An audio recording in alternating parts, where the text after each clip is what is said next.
आपलं आंदोलन हे चालूच राहील आणि दिवसेंदिवस ते अधिकाधिक तीव्र होईल।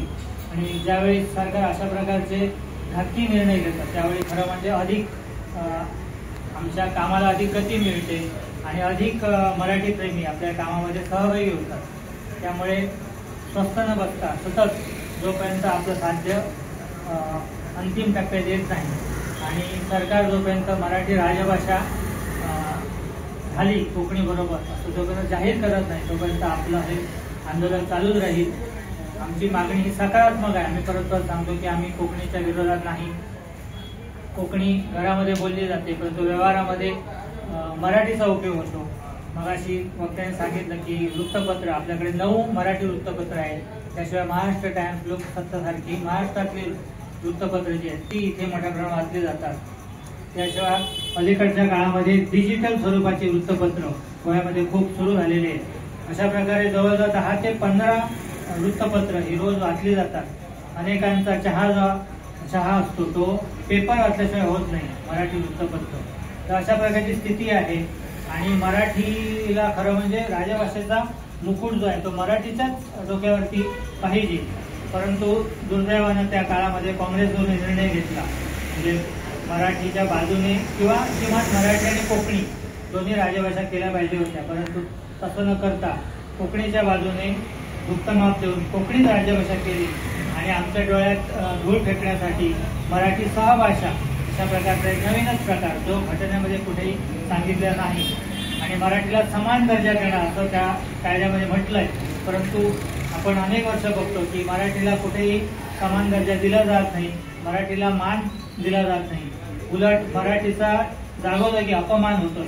मराठी शाळा बंद पडत आहेत आणि आता कोकणी जर सक्तीची केली तर मराठी माध्यमातून शिकणारी मुलं, मराठी हा विषय घेऊन शिकणारी मुलं, मराठी प्राथमिक शाळेमध्ये जाणारी मुलं ही हळूहळू कमी होतील आणि कालांतराने येत्या 10-15 वर्षात किंवा किमान 5 ते 10 वर्षात सुद्धा आपल्या मराठी शाळा बंद पडतील आणि मराठी शाळा बंद पडल्यानंतर मराठी भाषा इथून समूळ तिचं उच्चाटन होतील अशा प्रकारचा डाव आहे। म्हणजे आज जरी आपण बरोबर बघितलं की हा एक छोटासा निर्णय आहे पण त्या निर्णयाचे परिणाम जे आहेत ते भयंकर आहेत आणि ते सगळ्या आमच्या सगळ्या मुलांना, तरुणांना आणि आम्हाला सुद्धा, कारण मराठी इथून जर नष्ट झाली तर ती संस्काराची भाषा नष्ट झाल्यामुळे पुढची जी पिढी ही वडीलधारे जे कोण असतील, गुरुजन असतील त्यांना मान न देता एक वेगळ्याच प्रकारचं वातावरण या ठिकाणी निर्माण होईल।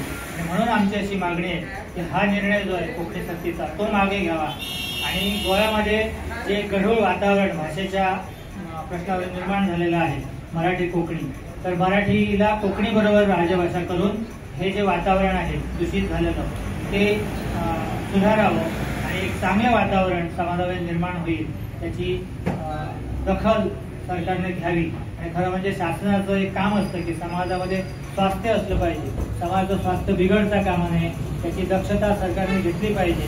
आणि मला वाटतं गेल्या 40 वर्षामध्ये जवळजवळ 38 ते 40 वर्ष हा जो प्रश्न सुरू झालेला आहे, चालू आहे, त्यामुळे आपल्या समाजामध्ये कोकणी आणि मराठी या भाषेवरून दरी निर्माण झालेली आहे, ती दरी बुजवण्याचं काम हे सरकार करू शकतं। आणि म्हणून आमची अशी मागणी आहे की सरकारने तात्काळ या विषयाची दखल घेऊन मराठीला राजभाषेचा दर्जा द्यावा आणि जर ते झालं नाही तर येणाऱ्या निवडणुकीमध्ये मोठ्या प्रमाणामध्ये मराठी प्रेमी जे ते सरकारच्या विरोधामध्ये उभे टाकतील, त्याचे परिणाम येणाऱ्या निवडणुकीमध्ये निश्चितपणे दिसतील।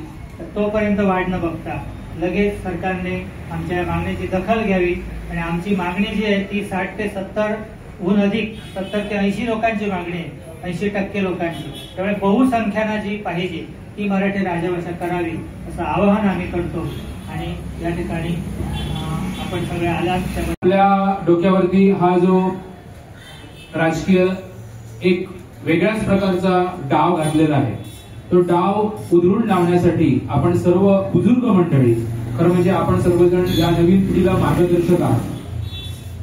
आपण सर्वजण हे प्रातिनिधिक स्वरूपामध्ये या ठिकाणी हा कार्यक्रम करत आहोत। मला असं म्हणावंसं वाटतं या ठिकाणी आपल्या सर्वांचं ऋणनिर्देश करणं हे आपल्या सर्वांना कमीपणाचं ठरेल।